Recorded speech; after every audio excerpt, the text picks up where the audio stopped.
Now the Senate Energy and Natural Resources Committee hears testimony from the U.S. Forest Service chief on wildfire management. He and a panel of fire and forest experts also talk about funding to fight fires, which could run out this wildfire season. From Capitol Hill, this is just over 2 hours. Mr. Eisele, welcome. Good morning, Senator Murkowski, Senator Cantwell, and members of the committee. It's an honor for me to be here to share my experience with you today. I've been involved with fire in my entire life. Started with a volunteer firefighter to a prescribed burner for the County of San Diego, fire behavior analyst on a federal incident management team for 15 years, and I like to think of myself as a student of fire.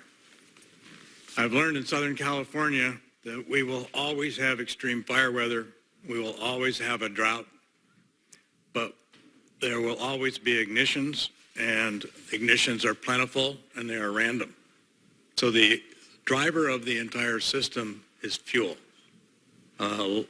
Young fuel does not burn very well and doesn't burn very fast, even under extreme conditions. Old fuel, conversely, burns extremely hot, extremely well, extremely fast.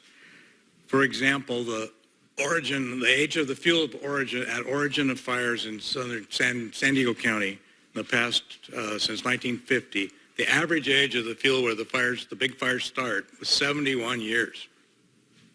And we don't find any fires starting in fuels less than 20 years old that go to become major fires. So, next page.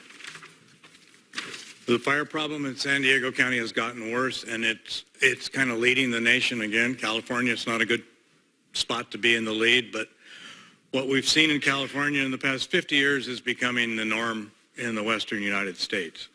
So I see two main issues with the fire and cost.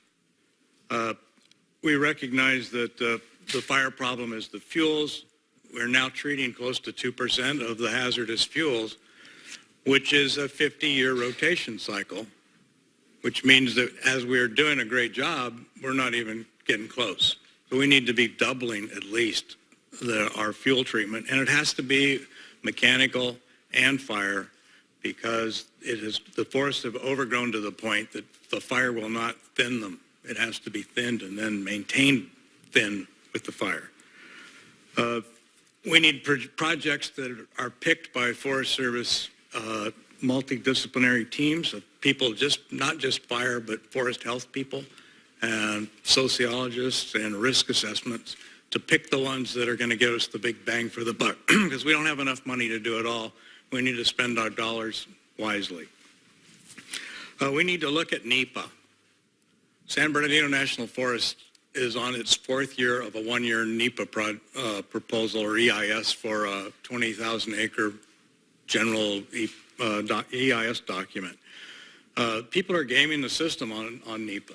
And NEPA is a good idea. We need to be doing it. But we're not building a shopping center or freeways. We're mitigating the damage to the forests.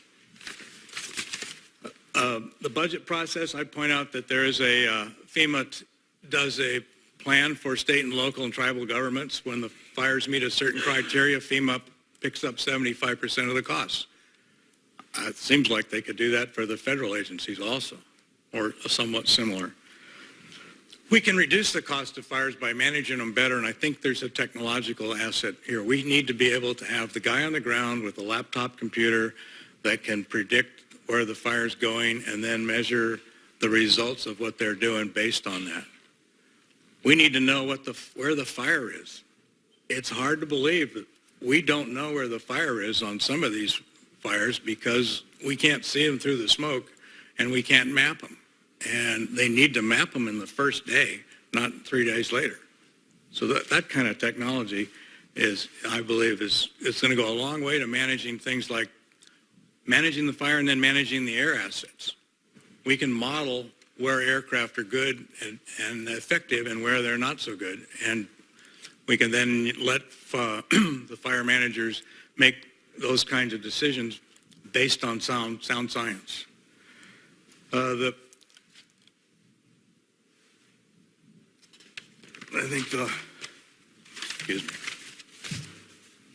And a safety issue with our firefighters, every so often we wind up having a disaster like Yarnell Hill. We need to know where the fire is. We need to know where the firefighters are. And the people that are supervising those firefighters need to have an app in their hand that shows them where everybody is on the ground. That's totally doable. It would have to be satellite based, but just knowing where they are doesn't help. It's the guy in charge of them needs to know where they are. So I put a bunch of other suggestions inside my testimony, and I appreciate the opportunity to comment today.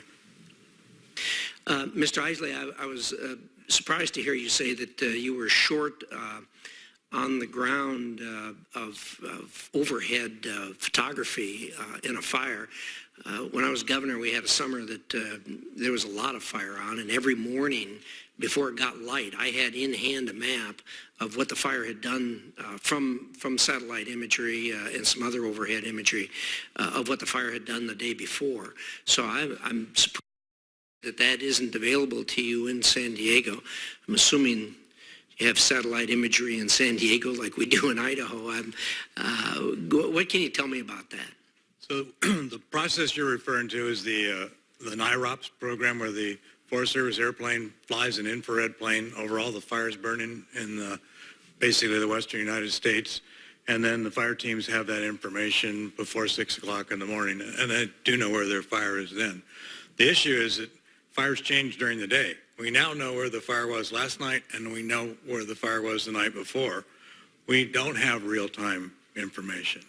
Now, the Forest Service research does have an airplane with a fire mapper program that can fly at above the altitude of the air tankers and all the helicopters, and now can continuously map that fire and send real-time data down. But it's a research program. So you're looking for hour by hour as opposed to what happened the day Certainly, before. or at least more than once every 24 hours. Sure, that clearly makes sense. And in today's world with the technology we have, it would seem to me that would not be that difficult to do.